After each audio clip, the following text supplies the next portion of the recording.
नमस्कार मित्रांनो, तुम्ही पण ऑप्शन ट्रेडिंग करताय आणि ऑप्शनमध्ये आत्तापर्यंत ट्रेडिंग करून भरपूर लॉस केला असेल किंवा तुम्ही प्रॉफिट देखील मिळवला असेल आणि तुम्हाला वाटत असेल टॅक्स भरायची बिलकुल गरज नाहीये. मित्रांनो, ही तुमच्या आयुष्यातील सर्वात मोठी चूक ठरू शकते.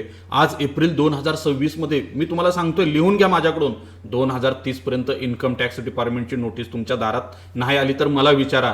तेव्हा तुम्ही म्हणाल, सर मी तर ट्रेडिंग खूप कमी केलं होतं, सर माझा तर ट्रेडिंगमध्ये लॉस झाला होता, पण सरकार त्याला टर्नओव्हर समजून तुमच्याकडून लाखो रुपयाचा टॅक्स आणि दंड वसूल करू शकतं. तुमचा आजचा झिरो टॅक्स भविष्यात तुम्हाला कर्जबाजारी करू शकतो. तुम्ही दिवसाला लाखोचे ट्रेड करताय, वर्षभरात हे ट्रान्झॅक्शन करोडोच्या घरात जायला जास्त वेळ लागत नाही. जर तुम्ही आज ITR फाईल नाही केले तर 5 वर्षानंतर तुमचा हा डेटा इन्कम टॅक्स डिपार्टमेंटला संशयास्पद वाटेल. तेव्हा तुमच्याकडे पुरावा देण्यासाठी काही देखील नसेल. लॉस झालाय मग तरी देखील ITR तुम्ही भरणं गरजेचं आहे, कारण हा लॉस पुढच्या 8 वर्षापर्यंत तुम्ही तुमच्या प्रॉफिट सोबत सेट ऑफ करू शकता आणि पुढच्या वर्षी प्रॉफिट झाला तर तिथं तुम्हाला टॅक्स देखील द्यावा लागणार नाही. टॅक्स बिलकुल वाचू शकतो. मित्रांनो, ट्रेडिंग हा जुगार बिलकुल नाहीये. ट्रेडिंग हा खूप मोठा बिझनेस आहे.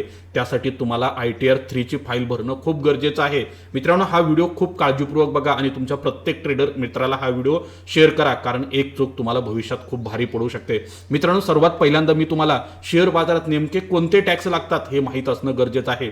तुम्ही शेअर बाजारात गुंतवणूक करा किंवा ट्रेडिंग करा, तुम्हाला हे 5 टॅक्स द्यावेच लागतात. सर्वात पहिला आणि मोठा टॅक्स असतो सिक्युरिटी ट्रान्झॅक्शन टॅक्स. प्रत्येक खरेदी विक्रीवर, मग तुम्हाला प्रॉफिट होऊ दे लॉस असू द्या, हा सिक्युरिटी ट्रान्झॅक्शन टॅक्स भरावाच लागतो. त्याचबरोबर 1 वर्षाच्या आत जर शेअर्स विकून तुम्ही पैसा कमवला तर त्यावर देखील 20% टॅक्स भरावा लागतो. त्याला short term capital gain tax असं म्हणतात.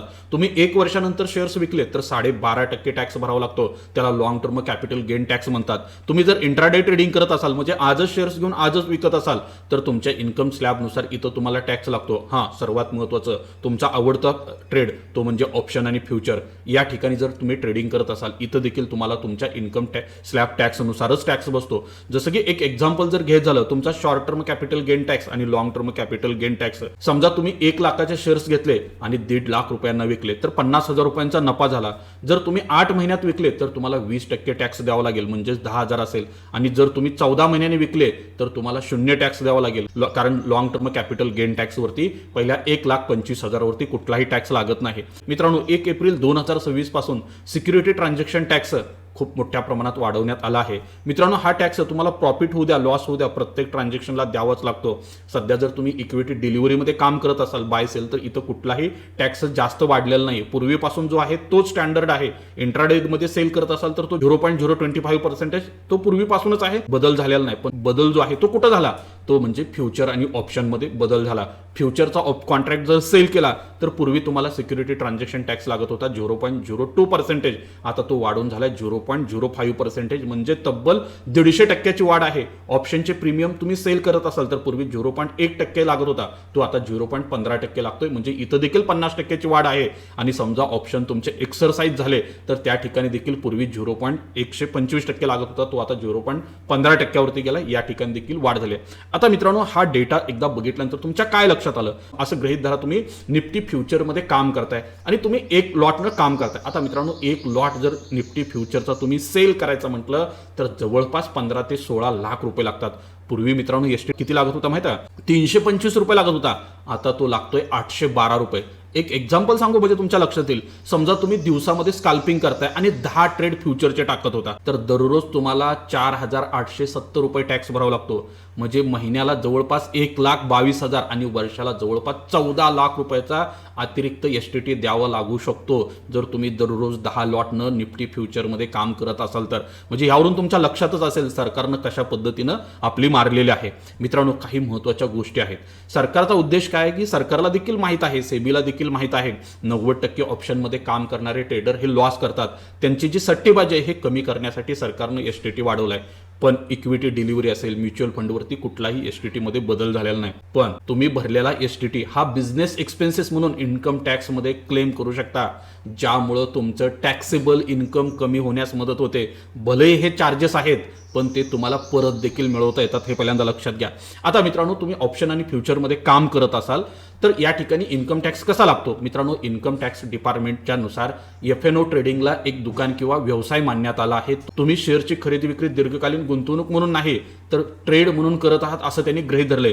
या ठिकाणी कॅपिटल गेन टॅक्स वगैरे काही लागू होत नाही. मित्रांनो, एफएनओचा जो प्रॉफिट आहे यावरती किती टॅक्स लागतो? समजा तुम्ही ऑप्शन आणि फ्युचरमध्ये काम केलं आणि ट्रेडिंग करून पैसा मिळवला तर ते तुमच्या इतर उत्पन्नामध्ये जोडलं जातं. म्हणजे तुम्ही ज्या टॅक्स स्लॅबमध्ये येता त्यानुसार तुमच्यावरती टॅक्स लावला जातो. समजा एक व्यक्ती आहे, त्या व्यक्तीचा वर्षाचा पगार 8 लाख रुपये आहे, त्यासोबतच त्यानं ऑप्शनमध्ये काम केलं आणि 2 लाख रुपयाचा नफा मिळवला तर त्याचं उत्पन्न किती झालं? 8 लाख प्लस 2 लाख म्हणजे 10 लाख रुपये इन्कम झालं. आता त्या व्यक्तीला या 10 लाख रुपयावर त्याच्या इन्कम टॅक्स स्लॅबनुसार जुन्या किंवा नव्या प्रणालीनुसार त्याला टॅक्स भरावा लागेल. एफएनओसाठी वेगळा कोणताही फ्लॅट टॅक्स नाही. यातून तो ब्रोकरेज, इंटरनेटचं बिल, ट्रेडिंगसाठी घेतलेला लॅपटॉप हा सगळा व्यावसायिक खर्च देखील करू शकतो किंवा दाखवू शकतो. आता मित्रांनो, समजा तुम्ही ऑप्शनमध्ये काम करताय आणि तुमचा लॉस झालाय तर इथं नियम काय आहे? तर मित्रांनो, इंट्राडे किंवा एफएनओमध्ये सर्वात मोठा फरक जो आहे ना तो तोटा भरून काढण्याचा म्हणजेच लॉस सेटअपच्या नियमाचा आहे.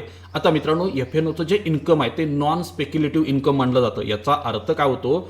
याचा तोटा तुम्ही पगारा व्यतिरिक्तच्या तुमच्या इतर सर्व उत्पन्नातून वजा करू शकता.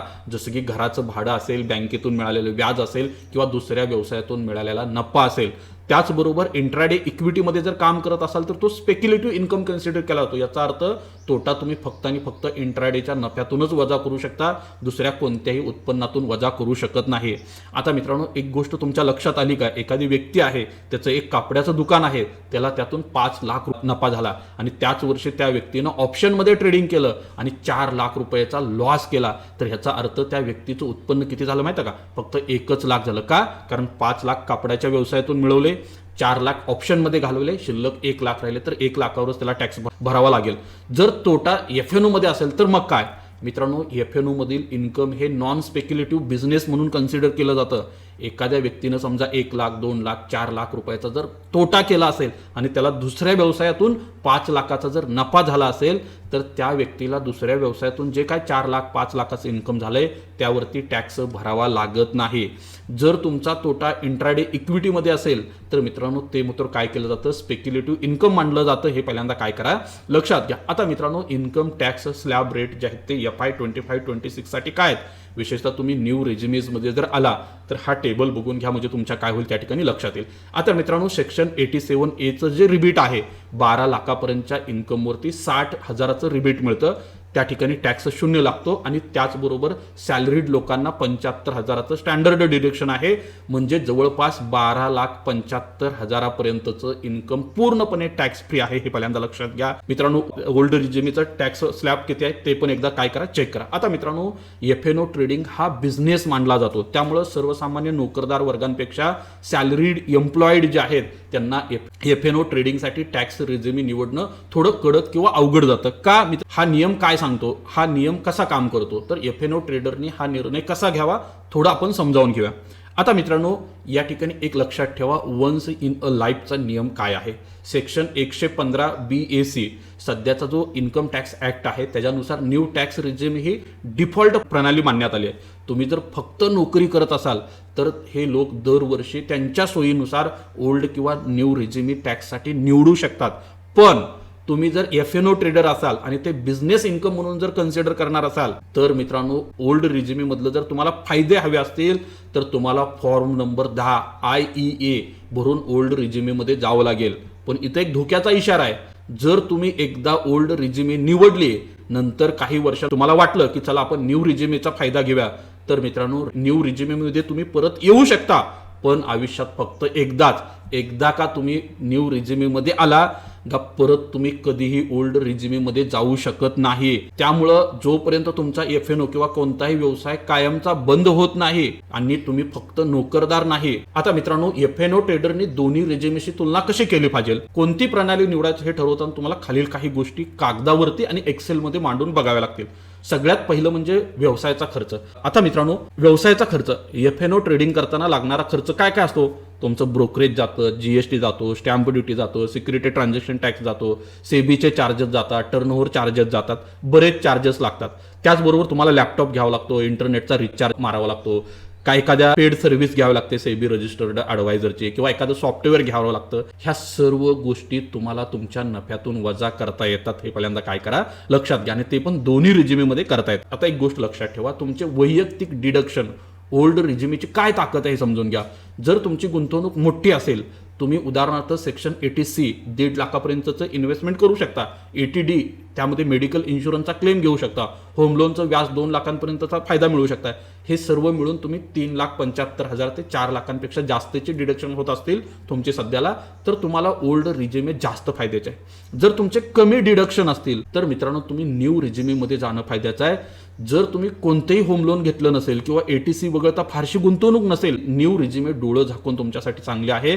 कारण यात 7 लाखापर्यंतच्या उत्पन्नावरती कुठलाही कर लागत नाही आणि टॅक्सचे स्लॅब जे आहेत ना ते देखील खूप कमी आहेत, हे पहिल्यांदा लक्षात घ्या. पण लक्षात ठेवण्यासारखी एक गोष्ट काय माहिती आहे का, ITR फॉर्म भरताना FNO ट्रेडिंग करत असाल तर तुम्ही साधा ITR 1 किंवा ITR 2 भरू शकत नाही. तुम्हाला ITR 3 बिझनेस अँड प्रोफेशन हा जो ITR आहे ना तोच भरावा लागतो. तुमचं पॅन कार्ड आणि ट्रेडिंग अकाउंट असल्यामुळं सर्व डेटा इन्कम टॅक्स विभागाला आधीपासूनच AIS आणि TIS मध्ये गेलेला असतो. त्यामुळं तोटा लपवणं, नफा न दाखवणं हे तुम्हाला खूप महागात पडू शकतं. आता मित्रांनो FNOचा टर्नओव्हर कसा कॅल्क्युलेट केला जातो? मित्रांनो FNOचा टर्नओव्हर काढताना प्रॉफिट आणि लॉस या दोघांची तुम्हाला बेरीज करायची असते. म्हणजे तोटा झाला तरी त्याचं मायनस चिन्ह विसरून जायचं आहे आणि त्याला प्लसच कन्सिडर करायचं. एक एक्झाम्पल सांगतो म्हणजे तुमच्या लक्षात येईल. समजा तुम्ही आज एक ट्रेड टाकला आणि उद्या एक ट्रेड टाकला. आज जो ट्रेड टाकला ऑप्शनमध्ये त्यामध्ये तुम्हाला 15,000 रुपयांचा प्रॉफिट झाला. याचा अर्थ तुमचा तो 15,000चा टर्नओव्हर कन्सिडर केला जातो. समजा उद्या तुम्ही ट्रेड टाकला आणि त्यामध्ये तुमचा 12,500चा लॉस झाला. इथं मायनस विसरून जायचं आहे. तुम्हाला काय करायचं आहे, FNO टर्नओव्हरसाठी पहिलं 15,000 आणि दुसऱ्या दिवशीचा लॉस 12,500 या दोघांची एकत्रित बेरीज करायचा आहे. म्हणजे तुमचा FNOचा टर्नओव्हर किती झाला, 27,500. आता मित्रांनो कोणता ITR फॉर्म भरायचा हा खूप महत्त्वाचा प्रश्न आहे. ITR फॉर्मची निवड ही शेअर बाजारातील विशेषतः करदात्यांसाठी खूप गोंधळात टाकणारा भाग आहे. आपण एक सर्वसामान्य ट्रेडरच्या दृष्टिकोनातून हे उदाहरण मी तुम्हाला समजावून सांगतोय, पहिल्यांदा लक्षात घ्या. तुम्हाला यामध्ये काही समजत नसेल तर तुमचा वैयक्तिक CA असेल तर त्यांच्याशी संपर्क साधा किंवा तुमच्या ओळखीचा कोण CA असेल आजूबाजूला त्याला जाऊन भेटा आणि त्याला ह्या सगळ्या गोष्टी तुम्ही डिस्कस करा. ITR 3 का भरायचा हा मुद्दा खूप महत्त्वाचा आहे. इन्कम टॅक्सच्या नजरेत तुम्ही FNO किंवा इंट्राडे ट्रेडिंग करत असाल तर तुम्ही एक बिझनेसमॅन आहात. नोकरदारासाठी ITR 1 असतो आणि फक्त शेअर्स डिलिव्हरीमध्ये गुंतवणूक करणाऱ्यांसाठी ITR 2 असतो. पण व्यवसाय करणाऱ्यांसाठी असतो ITR 3 असतो. हे पहिल्यांदा लक्षात घ्या. तुम्ही जर ऑप्शनमध्ये काम करत असेल तर ITR 3 भरणं अनिवार्य आहे. यात तुमचं उत्पन्न profit and gains from business और प्रोफेशन म्हणजेच व्यवसायातील नफा या सदराखाली दाखवले जाते. आता मित्रांनो कोणता ट्रेड कोणता फॉर्म भरायचं याचं पण वर्गीकरण करू म्हणजे तुमच्या लक्षात येईल. आता मित्रांनो यामध्ये अजून एक गोष्ट आहे. ITR 4 देखील असतो. त्यामध्ये प्रिझेम्प्टिव्ह 44AD ह्याचा शॉर्ट फॉर्म आहे हा. ओके, पण FNO ट्रेडरसाठी हा फारसा योग्य ठरत नाही असं माझं म्हणणं आहे. यात तुमच्या एकूण टर्नओव्हरच्या 6% रक्कम थेट तुम्ही नफा जर दाखवली, भलेही तुमचा तोटा जरी झालेला असो तरी बहुतेक CA या ठिकाणी हा फॉर्म भरायचा सल्ला देत नाहीत. 3 नंबरचाच भरायला सांगतात तुम्हाला, हे पहिल्यांदा लक्षात. पण काही लोक हे भरतात, हे पहिल्यांदा लक्षात घ्या. आता मित्रांनो तोटा जरी झाला तर ITR भरणं का अनिवार्य आहे? अनेकांना वाटू शकतं की सर माझा ऑप्शनमध्ये खूप लॉस झालाय, मग मी टॅक्स रिटर्न का भरू? पण ही तुमच्यासाठी खूप मोठी चूक ठरू शकते. का? अॅन्युअल इन्फॉर्मेशन स्टेटमेंट हे खूप महत्त्वाचं आहे. तुमच्या पॅन कार्डशी तुमचे डीमॅट अकाउंट जोडलेलं असतं. तुम्ही घेतलेला प्रत्येक ट्रेड, प्रत्येक टर्नओव्हर, नफा तोटा टॅक्स विभागाच्या सिस्टममध्ये म्हणजेच AIS TIS मध्ये आपोआप रेकॉर्ड होतो आणि तो शासनापासून कुणीही लपवू शकत नाही. आता सर्वात महत्त्वाचं काय माहिती का, आपल्याला तोटा पुढे नेण्यासाठी देखील इथं संधी आहे. म्हणजे कॅरी फॉरवर्ड असं म्हणतो आपण त्याला. आपण आधीच्या उदाहरणामध्ये देखील बघितलं FNOचा तोटा पुढील 8 वर्ष तुम्ही पुढे नेऊ शकता आणि टॅक्स वाचवू शकता. पण हा फायदा तुम्हाला तेव्हाच मिळतो जेव्हा तुम्ही वेळेवर ITR 3 भरून तुमचा तोटा इन्कम टॅक्स विभागाला अधिकृतपणे कळवता. जर रिटर्न भरलाच नाही तर तुमचा तोटा तिथं संपतो, तो पुढे जात नाही. हे पहिल्यांदा लक्षात घ्या. मित्रांनो अजून एक ट्रेडरसाठी खूप महत्त्वाचं आहे ते म्हणजे टॅक्स ऑडिट. सेक्शन 44AB सोप्या भाषेत जर सांगायचं झालं ना, इन्कम टॅक्स विभागाला संशय असतो की मोठे व्यवहार करणारे लोक नफा लपवतील किंवा खोटे तोटे दाखवत असतील. त्यामुळे ते काय म्हणतात माहिती आहे का, आम्ही तुमच्यावर विश्वास ठेवणार नाही. तुमच्या हिशोबाच्या वह्या सब अकाउंट एक मान्यताप्राप्त CA कडून तुम्ही तपासून घ्या आणि त्याच्या सही शिक्क्याने रिपोर्ट द्या. या प्रक्रियेला टॅक्स ऑडिट म्हणतात. आता मित्रांनो टॅक्स ऑडिट कधी करायचं असतं? एक गोष्ट लक्षात ठेवा, टॅक्स ऑडिट हा खूप किचकट विषय आहे. ओके, आणि तो तुम्ही तुमच्या CA सोबत डिस्कस करून क्लिअर केला तर जास्त बरं होऊ शकतं. का? कारण FNO मध्ये 1 कोटीचा टर्नओव्हर गाठणं खूप सोपं असतं आपण अगोदर जे कॅल्क्युलेशन केलं त्यामध्ये तुमच्या लक्षातच आलं असेल. पण अनेक नवीन ट्रेडर सुरुवातीला तोटा करतात आणि त्यांचा टर्नओव्हर 1-10 कोटीपर्यंत असतो. अशा वेळेला त्यांना सीए कडून ऑडिट करणं बंधनकारक असतं. पण मित्रांनो, सेक्शन 44AD चा सापळा देखील तुम्हाला समजून घेणं गरजेचं आहे, ज्याला द 5 year रूल्स असं म्हणतात. आता इथं काय आहे, जर तुमचा टर्नओव्हर 2 कोटीच्या आत असेल आणि तुम्ही 6% डिजिटल व्यवहारांसाठी नफा दाखवला तर तुम्हाला ऑडिटची गरज नाही. पण धोक्याचा इशारा काय माहिती आहे का इथं, जर तुम्ही एकदा 44AD ची पद्धत निवडली तर पुढचं 5 वर्षात कधीही तोटा झाला किंवा नफा झाला तर पुढचं 5 वर्ष तुम्हाला परत 44AD चा फायदा घेता येणार नाही आणि तुम्हाला दरवर्षी ऑडिट करावं लागेल. हे पहिल्यांदा लक्षात घ्या.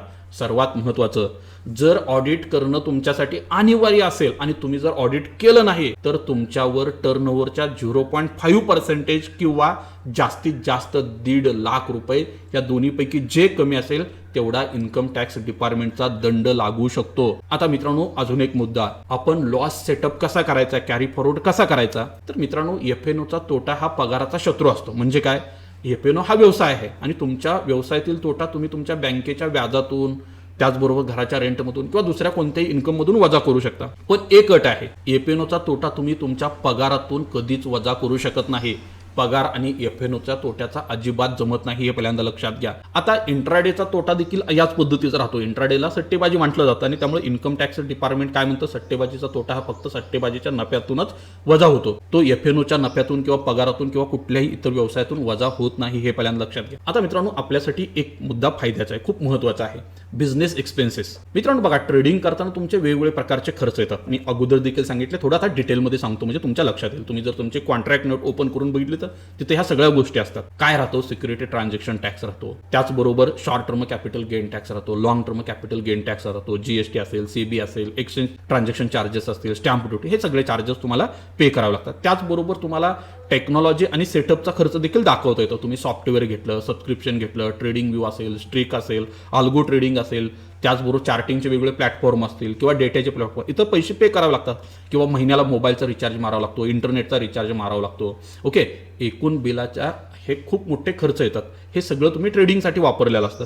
हे सगळं तुम्ही मायनस करू शकता. त्याचबरोबर तुम्हाला लॅपटॉप घ्यावा लागू शकतो, कॉम्प्युटर घ्यावा लागू शकतो, प्रत्येक वर्षी मोबाईल घ्यावा लागू शकतो. हे देखील घसारा तुम्ही या ठिकाणी क्लेम करू शकता, हे पहिल्यांदा लक्षात घ्या. तुमच्या ट्रेडिंगचा व्यवसाय वाढवण्यासाठी आणि सांभाळण्यासाठी लागणारा खर्च, प्रोफेशनल कॉस्ट असं देखील म्हटलं जातं. यामध्ये तुम्ही रिसर्च अॅनालिस्टची फी असेल, मार्केट रिसर्च न्यूज लेटरचं सबस्क्रिप्शन असेल, शेअर बाजार शिकण्यासाठी केलेला कोर्स असेल, सेमिनार असेल, पुस्तक असेल, ITR भरण्यासाठी सीएला दिलेली फी असेल, ऑफिसचं भाडं असेल, घर सोडून दुसरीकडे कुठं सेटअप लावलं असेल किंवा तिथे एखादा असिस्टंट ठेवला असेल तर त्याचा देखील खर्च तुम्ही काय करू शकता, या ठिकाणी मायनस करू शकता. हे पहिल्यांदा लक्षात घ्या. म्हणजे थोडक्यात जर सांगायचं झालं तर सर्व खर्च तुम्हाला क्लेम करण्यासाठी तुमच्याकडे पक्की बिले असणे गरजेचं आहे, बँक स्टेटमेंट असणं गरजेचं आहे. त्याचबरोबर घरातील इंटरनेट, मोबाईल वापरत असला तर 100% खर्च न दाखवता व्यावसायिक कामापुरता खर्च दाखवणं देखील तुम्हाला फायद्याचं ठरू शकतं. म्हणजे तुम्हाला ह्यातून काय लक्षात आलं, ITR भरणं किती गरजेचं आहे हे लक्षात आलं असेल. मित्रांनो बघा, इन्कम टॅक्स डिपार्टमेंटची नोटीस तुम्हाला कशी येते, आता ते जुने दिवस विसरून जावा. लोक बाजारातील नफा लपवायचे, त्याचबरोबर लॉस लपवायचे. आजकाल सिस्टम 100% डिजिटल झालेत, ऑटोमॅटिक झालेत. इन्कम टॅक्स विभागाचा तुमच्या प्रत्येक आर्थिक व्यवहारावरती बारीक लक्ष ठेवणारा एक CCTV कॅमेरा आहे. त्याला काय म्हणलं जातं माहिती आहे, TIS म्हणजे काय, अॅन्युअल इन्फॉर्मेशन स्टेटमेंट. हे तुमच्या आयुष्याचं डिटेल पासबुक आहे. तुम्ही इथं कुठले शेअर्स घेतले, कितीला शेअर्स घेतला, कुठले म्युच्युअल फंड घेतले, मिळालेला डिव्हिडंड किती आहे, बँकेचं व्याज किती आहे, प्रॉपर्टीची खरेदी विक्री काय केली, हे प्रत्येक तारखेनुसार इथं नोंदवलं जातं. आणि TIS म्हणजे काय, टॅक्स पेअर इन्फॉर्मेशन सिस्टीम, हा सारांश असतो. यामध्ये कोणत्याही कॅटेगरीमधून किती उत्पन्न आलं त्याचा एकत्रित आकडा दिलेला असतो, हे पहिल्यांदा लक्षात घ्या.